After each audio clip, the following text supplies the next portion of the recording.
مدہو ونصلی علی رسولہ الکریم اما بعد اعوذ باللہ من الشیطان الرجیم بسم اللہ الرحمن الرحیم وَأَلْقَيْتُ عَلَيْكَ مَحَبَّةً مِّنِّي وَلِتُصْنَعَ عَلَىٰ عَيْنِي صدق اللہ العظیم۔ سامعین و ناظرین السلام علیکم ورحمۃ اللہ وبرکاتہ۔ امید ہے آپ خیر و عافیت سے ہوں گے۔ دعا گو ہوں اللہ رب العزت سے، اللہ رب العزت آپ کو، مجھے، بلکہ تمام امت مسلمہ کو صحت سلامتی ایمان والی زندگی نصیب فرمائے۔ سامعین و ناظرین، میں کافی دنوں کے بعد آج آپ حضرات سے پھر اس ملاقات ہو رہی ہے۔ انشاءاللہ تعالی میں کوشش کروں گا آج کے بعد ناغہ نہ کروں، انشاءاللہ بالترتیب اور تسلسل کے ساتھ آپ کو انشاءاللہ جو وظائف کا ہمارا سلسلہ چل رہا ہے وہ دیتا رہوں گا۔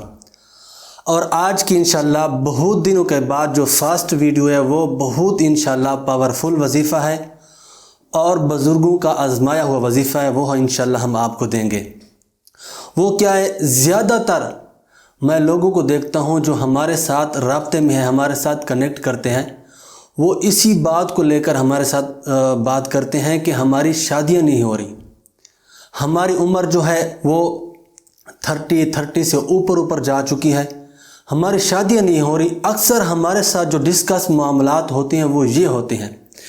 تو ان سے میں جو سب سے پہلی بات کرتا ہوں کہ آپ بجائے پیروں کے ساتھ رابطہ کرنے کے، آپ بجائے کسی مولوی کے ساتھ رابطہ کرنے کے، آپ پیروں کے پاس تعویذات لینے کے بجائے، کسی سے لٹنے کے بجائے، آپ جائیں اللہ رب العزت سے گڑ گڑا کر دعا مانگیں۔ آپ صحابہ کرام رضوان اللہ تعالیٰ علیہم اجمعین کی زندگی پڑھ لیں۔ وہ چھوٹی چھوٹی سی چیز کی بھی ضرورت ہوتی تو وہ اللہ رب العزت سے جا کر مانگا کرتے تھے۔ حتیٰ کہ حضرت ابو ہریرہ رضی اللہ تعالیٰ عنہ فرماتے ہیں کہ اگر ہمیں ایک نمک کی چٹکی کی بھی ضرورت ہوتی تو ہم مصلی بچھا کر اللہ رب العزت سے مانگنا شروع کر دیتے تھے۔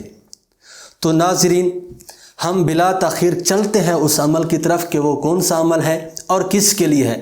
عمل ہے شادی کے اندر جلدی کرنا۔ اگر کسی کو شادی کے اندر بہت جلدی، اکثر بہت ساری عورتیں ہوتی ہیں وہ ڈپریشن کا شکار ہو جاتی ہیں، گھر کے اندر بیٹھے بیٹھے کافی ساری عمر گزر جاتی ہے، پھر وہ ڈپریشن کا شکار ہو جاتے ہیں، آیا کہ ہماری شادی ہوگی یا نہیں ہوگی، پتہ نہیں میں بہت بد نصیب عورت ہوں، میری شادی نہیں ہو رہی۔ اس طرح کی کافی ساری ذہن کے اندر باتیں لے کر بیٹھ جاتی ہیں اور اپنے آپ کو دنیا کا بدترین انسان سمجھتی ہیں اور بد نصیب انسان سمجھتی ہیں۔ میں کہتا ہوں کہ آپ بلا جھجک، آپ بلا تاخیر کے یہ وظیفہ شروع کریں۔ انشاءاللہ تعالیٰ کچھ ہی دن گزریں گے، اللہ رب العزت آپ کو نیک رشتہ ملوا دے گا۔ وظیفہ کیا ہے؟ میں 2 وظیفے آپ کو بتاؤں گا، بڑے امپورٹنٹ وظیفے ہیں، انشاءاللہ آپ کو کر کے یہ مزہ آئے گا۔ وظیفہ کیا ہے؟ آپ چلتے پھرتے جتنا بھی آپ سے ہو سکتا ہے اس وظیفے کا ورد کریں۔ وہ وظیفہ کیا ہے؟ یا لطیف یا حلیم، یا لطیف یا حلیم۔ اس وظیفے کا آپ بار بار ورد کرتے رہیں، اور یہ آگے پیچھے ہو جائے کوئی مسئلہ نہیں، یا حلیم یا لطیف پڑھیں یا لطیف یا حلیم پڑھیں، آپ کی مرضی ہے، یہ وظیفہ کریں۔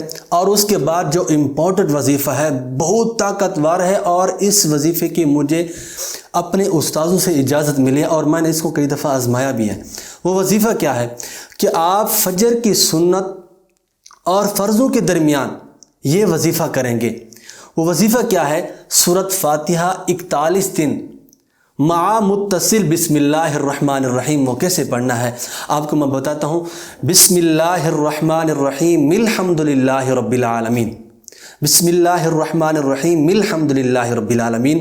یاد رکھیں، عورت ہے یا مرد ہے یہ وظیفہ کرتی ہے، وہ پورے 41 دن ایک ہی جگہ پر بیٹھ کر یہ وظیفہ کرے۔ ایسا نہیں ہے کہ آج تو اس نے یہاں پہ سنتیں پڑھی، سنت اور فرضوں کے درمیان اس نے یہ وظیفہ کیا، اور اگلے دن کے لیے اس نے یہ جگہ چینج کر کے دوسری جگہ پر چلے گئے۔ نہیں، ایسا نہیں ہے، ایک ہی جگہ پر بیٹھ کر آپ نے یہ وظیفہ کرنا ہے۔ یاد رکھیے گا، یہ 2 وظیفہ کریں۔ ہاں، اگر آپ کے گھر والوں سے مان رہے ہیں، ان کے گھر والوں سے نہیں مان رہے، ان والے مان رہے ہیں، آپ کے گھر والے مان رہے، اس کے لیے بھی آپ کو وظیفہ بتاتا چلوں۔ وہ وظیفہ کیا ہے کہ اگر کوئی بھی آپ کے گھر والا بندہ نہیں مان رہا، پریزنٹ ہے، کوئی بھی نہیں مان رہا، تو اس کے لیے آپ نے کیا کرنا ہے؟ 16 سپارے کی صورت ہے سورۃ طٰہٰ، اس کی آیت نمبر میرے خیال میں 32 ہے یا اس طرح کوئی آیت ہے، مجھے یاد نہیں آ رہی۔